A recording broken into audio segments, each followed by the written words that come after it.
Yeah, so some good news and some bad news for Arsenal fans. Right, let's talk Chelsea. We've told you about the breaking news, but we're going to focus on the pitch right now while we just break that breaking news down. They're unbeaten so far this season. They're second in the league. They're away at Brentford this weekend. In terms of being title contenders, Tim, Chelsea, they are?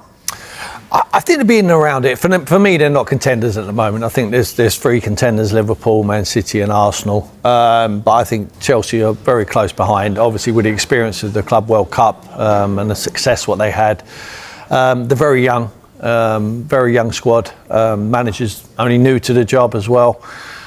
I give them a chance. I think they'd be the party poopers. They might break a few hearts, of teams who think they can win the title. On their day, they can beat the best. But I'm not sure they're going to be consistent enough to really challenge for the title this year. Well, let's see what the fans think. Sky Sports have partnered with Finalysis, an app where passionate fans share their opinions on their club. If you want to represent your club, scan that QR code or visit the Sky Sports app. We can speak to Chelsea fan Ahmed Abdi now. Right, good morning. I never like asking this question, Ahmed, but I'm going to ask you anyway, right? Because we always do this when Erling Haaland's injured for Manchester City and Manchester City win. We ask this about him. I'm going to do the same thing about Cole Palmer. We know how good he is, but could Chelsea play better without him under Maresca? Well, hello to everyone here. I wouldn't necessarily say so. I think, again, with Palmer, he's a very good player. I think also because he's had so many great seasons now. While he's back-to-back, he's played really well. He attracts players now, so I think it just allows other attackers to have a bit more space, a bit more time on the ball to create opportunities and stuff. So I wouldn't necessarily say that's the case in my personal opinion. Where do you think Palmer's best position is? Because a lot of Chelsea fans seem to think it's off the right, but Maresca seems to like him through the middle. So what do you think? For me personally, I would agree with the latter. I think he should be playing on the right wing. I just feel like in the 10, at times, because he's not drifting into that space, he's a bit more limited in my personal opinion. So I think him being on the right, he's got space to do something on the wing, and then obviously being able to drift into that role, I think is a much better, case for him in my personal opinion. Ahmed, how many players are you short from challenging for the title? I think realistically, goalkeeper, I still think we need to bring in a top goalkeeper in my personal opinion. And I think a centre-back as well. I think obviously the guys we've got, I think they're decent. Obviously we're missing out on Levi Cole, but I do think we need another top centre-back there. And then I really feel like, we could be pushing to win the title in my personal opinion. Do you think you may get Gay at the end of the season on a free? I wouldn't mind bringing in Gay, but it's just a matter of whether or not the player wants to come to us. So I hope he does. Chelsea have let a lot of players from their academy gone on to do brilliant things elsewhere, haven't they? It sounds like from the question Tim asked you a minute ago, that you don't think that you will be challenging for the title this season. Why not? I think obviously we've had one or two injuries that have been kind of obviously not been helpful to us. I think also just, I don't really think our goalkeeper is going to be that guy that's going to be, that's going to help us actually win the title. He's still prone to making a few errors every now and then. I think centre-back wise, losing Levi Cole was a big blow. He's our best centre-back. And listen, no offence obviously to both Tosin and Chalobah, but obviously they're not to that level above, in my personal opinion, at the end of the day, that we need if we're going to be making a title-winning defence. We have some Chelsea fans on who don't seem 100% convinced still with Enzo Maresca. Now, from the outside, which I am, I don't understand that. Why is that? I think, listen, when you're a Chelsea fan, obviously you set high standards for the manager, and I think for some of them, until maybe Maresca wins the Champions League or a Premier League, they're not gonna see him as the guy, until he's really won world something.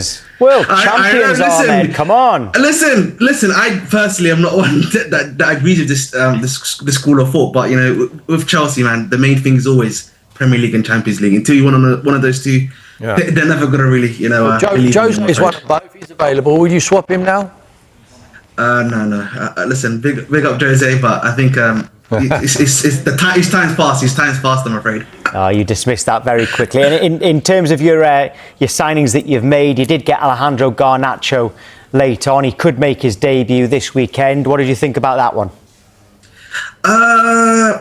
I'm quite mixed on him. I don't really. I'm not really sure what he's gonna really add to the team. If I'm being honest. I'm 100% with you. I really don't know what he's gonna add to the team. You know, obviously there's been some stuff in regards to him, both on and off the field, that I'm not sure I want to be bringing into the team either. But all I can say, he is a player at Chelsea Football Club now. I can really support him, and hopefully he can do well in the team. That's really all I can say. Well, he wasn't expensive, I suppose you could make a profit on him. You know, Chelsea. I mean, the way Chelsea work these days, that's Chelsea have sold well, haven't they, over the last couple of windows? Oh, mate, great to speak to you. Thank you. No problem. Thank you, guys. A reminder of the breaking news. The FA have charged Chelsea with 74 rule breaches. It relates to regulations regarding agents, intermediaries and third parties. The conduct is the subject of the charges ranged from 2009 to 2022. Roman Abramovich had to sell the club in 2022. Chelsea have until September the 19th to respond. More on this when we have it. But next, more on the return. Reminder of that breaking news. The FA have charged Chelsea with 74 rule breaches. It relates to regulations regarding agents, intermediaries and third parties. The conduct that is the subject of the charges ranged from 2009 to 2022. Roman Abramovich had to sell the club in 2022. Chelsea have until September the 19th to respond. More on this as we have it. However, we've actually got some right now because we've got a statement from Chelsea. OK, now they say, crucially, they have self-reported themselves to the FA. I'm going to read the statement. I'm going to read it out in full. It's not that long. Chelsea FC is pleased to confirm that its engagement with the FA concerning matters that were self-reported by the club is now reaching a conclusion. The club's ownership group completed its purchase of the club on the 30th of May 2022. During a thorough due diligence process prior to completion of the purchase, the ownership group became aware of potentially incomplete financial reporting concerning historical transactions and other potential breaches of FA rules. Immediately upon the completion of the purchase, the club self-reported these matters to all relevant regulators, including the FA. Now, the club say that they have demonstrated unprecedented transparency during this process, including by giving comprehensive access to the club's files and historical data.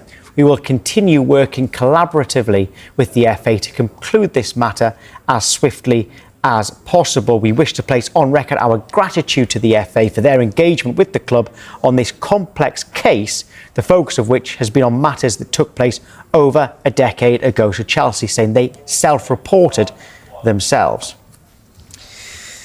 Now, a reminder of the breaking news. The FA have charged Chelsea with 74 rule breaches. It relates to regulations regarding agents, intermediaries and third parties. The conduct that is the subject of the charges ranged from 2009 to 2022. Roman Abramovich had to sell the club in 2022. Chelsea have until September the 19th to respond. Let's just recap that Chelsea statement. They've released this. Chelsea FC is pleased to confirm that its engagement with the FA concerning matters that were self-reported by the club is now reaching a conclusion. The club's ownership group completed its purchase of the club on the 30th of May 2022. During a thorough due diligence process prior to completion of the purchase, the ownership group became aware of potentially incomplete financial reporting concerning historical transactions and other potential breaches of FA rules. Immediately upon the completion of the purchase, the club self-reported these matters to all relevant regulators, including the FA. The club has demonstrated unprecedented transparency during this process, including by giving comprehensive access to the club's files and historical data. We will continue working collaboratively with the FA to conclude this matter as swiftly as possible. We wish to place on record our gratitude to the FA for their engagement with the club on this complex case, the focus of which has been on matters that took place over a decade ago.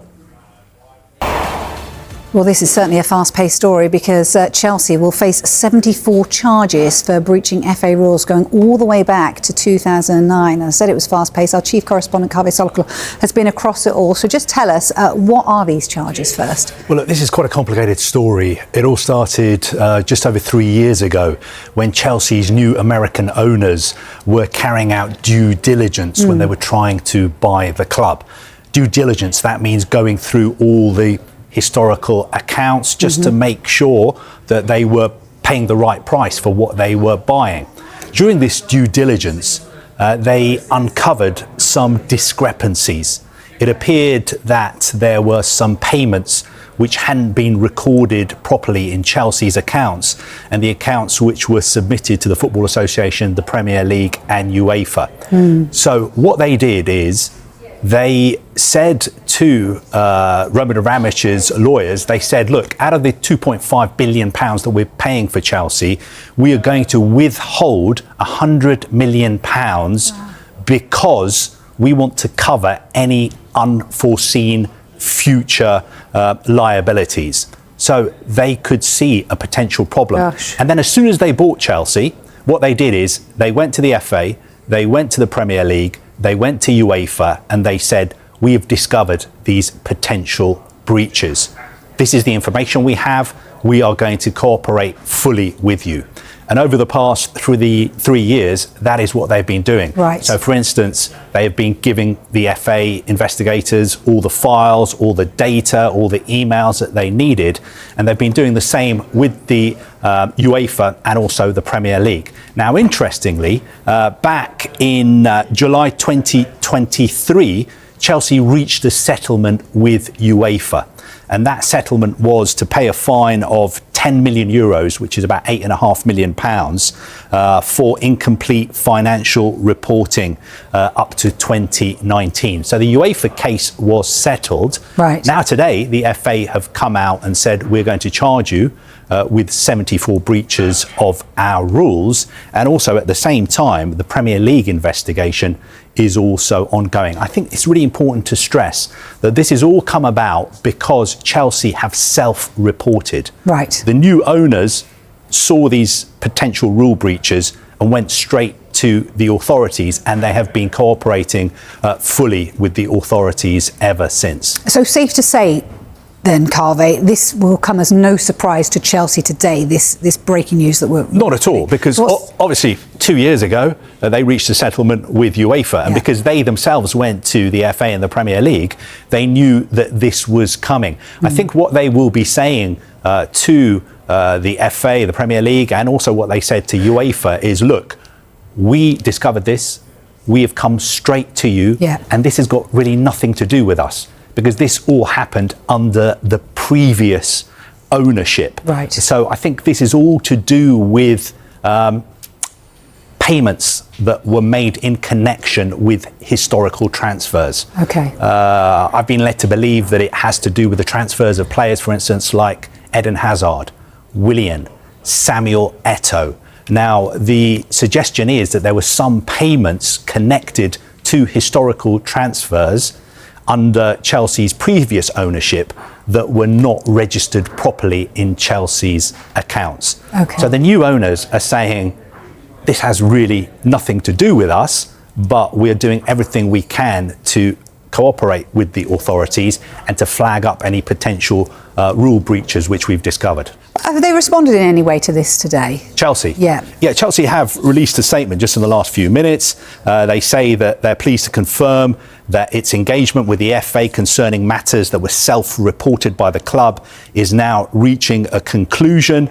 They go on to say that they noticed these discrepancies, and as soon as they did, they reported them to the relevant authority. And they go on to say that they have demonstrated unprecedented transparency during this process, giving comprehensive access to the club's files and historical data. So what I was saying to you, they have handed over everything that they were asked to hand over. Now, of course, they have to wait and see what the sanction is going to be from the FA. I think they have until September the 19th to respond to these charges. Also, of course, they have to wait and see what the Premier League decide to do. Yeah, and you mentioned the fact that they'd kind of set aside some money for this. They've had to spend approximately, what you say, £8 million in terms of the UEFA fines. What could they face, do you think, in terms of the FA and the Premier League then? I think from the perspective of Chelsea's new owners, they would expect a financial penalty. Right. I think there's a possibility of a sporting sanction as well. There's been talk, for instance, of a points deduction. But I think if you go down the road of a points deduction, then in a way you are punishing the wrong people, because the people who, if it's proved that they did break these rules, they're no longer at the club at all. So why would you punish the present owners, the present squad who had nothing to do with this at all? So I think the feeling at Chelsea is perhaps if these breaches are proven, then a financial punishment would be the fairest outcome. The other interesting point to make as well is if Chelsea had deducted points, would that in the future put clubs off self-reporting? So when if in the future they discover something, would they think, hey, we better keep quiet about this, cover it up, because if we report it, we could be deducted points. So that's another interesting aspect to all It this certainly as well. is. Carve,